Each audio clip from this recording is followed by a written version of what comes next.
Alors là, un exercice dont on n'a pas du tout l'habitude en ECS, mais qu'il faut quand même savoir maîtriser, celui-là. Donc on vous donne un polynôme P qui appartient à K de X, et on vous donne cette information sur P, c'est que P de X plus 1 est toujours égal à P de X. Alors les X ici, c'est des réels. Donc pour tout X qui appartient à R, P de X plus 1, c'est égal à P de X. Ok. Et on vous demande de montrer que P, alors, est égal à P de 0. Alors là, déjà, qu'est-ce qu'on nous demande de montrer?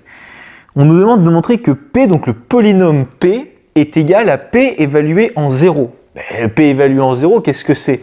P évalué en 0, c'est quoi? C'est P évalué en 0. Si je prends là-dessus, la seule information que j'ai sur P, c'est que P de 0, là, c'est égal à P de 1, par exemple. Parce que si vous remplacez X là-dedans, c'est-à-dire que P de 0 est égal à P de 1, par exemple. Mais la valeur de P de 0, on ne sait absolument pas ce que c'est. La seule chose qu'on sait, c'est que P de 0, par définition, c'est une constante. C'est la seule chose qu'on sait sur P de 0. On ne connaît pas sa valeur, mais on sait que c'est une constante. Comment est-ce qu'on va s'en sortir de ça?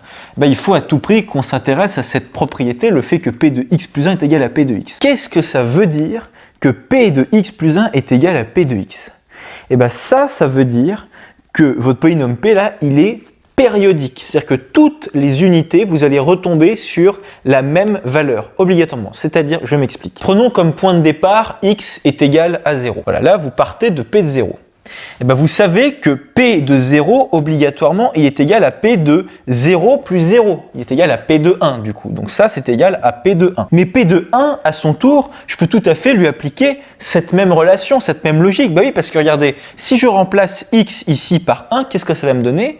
Je vais trouver que P de 1 est aussi égal à P de 1 plus 1, c'est-à-dire P de 2. Donc P de 1 est aussi égal à P de 2. Et pareil pour 2, si jamais j'injecte le 2 là-dedans, P de 2 est aussi égal à P de 2 plus 1, c'est-à-dire P de 3, etc., etc. Donc P de 0 égale P de 1 égale P de 2 égale P de 3, et ça sur plus l'infini. Donc en réalité, même en se contentant de rester avec les entiers, vous voyez, là vous avez 1, 2, 3, 4, on prend même pas les réels, on prend simplement les entiers, par exemple, vous voyez que P de 0, là, ce P de 0, il va être égal à P de 1, à P de 2, à P de 3, etc. En fait, P de 0, il est égal à P évalué en n, un petit n, et ça pour tous les petits n de grand N. Vous voyez le truc? Donc vous voyez que pour tout n qui appartient à grand N, P de 0 est égal à P de n. Ça, il faudrait peut-être le rédiger un peu plus. Vous allez dire plutôt, considérons cette égalité dans le cadre des entiers. Et vous avez que pour tout n qui appartient à grand N, P de n plus 1 est égal à P de n. Et donc, ça veut dire que la suite P de n, elle est constante, ok? Elle est constante et égale à P de 0, ok? Bon, et maintenant qu'on arrive là, comment est-ce qu'on va bien pouvoir s'en sortir? Et là, il faut remarquer une chose, c'est que cette égalité-là, elle est vraie pour tout n qui appartient à grand N. Or, les n, du coup, il y en a combien? Mais il y en a une infinité, donc cette égalité-là, elle est tout le temps vraie. Mais ça veut surtout dire, écoutez ce mot, il y a une infinité de nombres pour lesquels P de 0 est égal à P de n. Une infinité de nombres. Ça vous rappelle pas quelque chose, ce nombre d'infinités avec les polynômes? Oui, normalement, il y a un terme qui devrait vous sauter à l'esprit, c'est le terme de polynôme nul. Pourquoi? Parce que le polynôme nul, il a une infinité de racines. Alors là, apparemment, il n'est pas question de polynôme nul, on n'a pas de polynôme nul ici. Mais peut-être que on peut essayer de le faire apparaître. Regardez un petit peu. Si vous avez que pour tout n qui appartient à n, P de 0 est égal à P de n. Mais ça veut dire que si vous faites passer le P de 0 de l'autre côté, hop là, vous allez avoir P de n moins P de 0 est toujours égal à 0.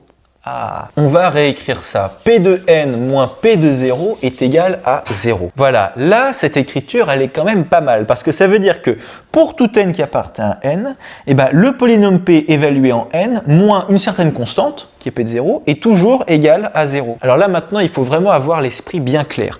P de 0, c'est un nombre qui est fixé. On est d'accord, c'est une constante. Mais attention, là-dedans, le petit n qui est ici, lui, il est variable parce que votre propriété qui est ici, elle est valable pour tout n qui appartient à n. Ok? Donc là, qu'est-ce qu'on va pouvoir dire?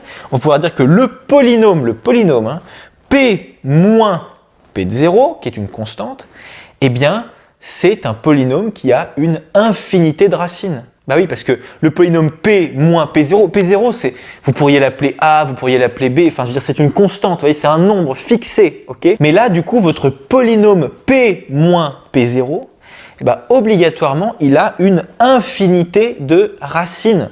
Certes, ce sont des racines entières, là, dans ce cas-là, mais il a quand même une infinité de racines. Et comme il a une infinité de racines, vous allez pouvoir dire que le polynôme P moins P0, comme il a une infinité de racines, eh ben, c'est le polynôme nul. Vous voyez le truc? On va l'écrire ici, donc c'est-à-dire que le polynôme P moins P0 a une infinité de racines, donc est le polynôme nul, et donc P moins P0 c'est le polynôme nul, et donc P est égal à P de 0, toujours. J'ai conscience que c'est pas un exercice évident, c'est les exercices type en fait qui font appel à une périodicité. On a d'ailleurs fait un autre exercice avec un polynôme qui est égal à P de sinus de x, et comme la fonction sinus elle est pi périodique, il y avait un truc un peu similaire. Ici vous êtes face à un polynôme qui est impériodique. Impériodique, ça veut dire que la périodicité de votre polynôme, elle est d'une unité, elle est impériodique. Et puis surtout, quand vous arrivez à P de n est égal à P de 0, il faut avoir l'idée de se dire, ah, il y a une infinité de racines, donc je vais passer le P de 0 de l'autre côté, et là, je vais pouvoir appliquer le cours. Vous ne pouvez pas tout de suite dire, pour tout n, P de n est égal à P de 0, donc P est égal à P de 0. Non, ce qu'il faut, c'est appliquer le cours, parce que dans le cours, il y a marqué que le polynôme nul a une infinité de racines. Donc vous devez faire apparaître le polynôme nul, et quand vous le faites apparaître, là vous pouvez dire il y a une infinité de racines, donc on a toujours l'égalité entre P et P de 0. Voilà pour cet exercice.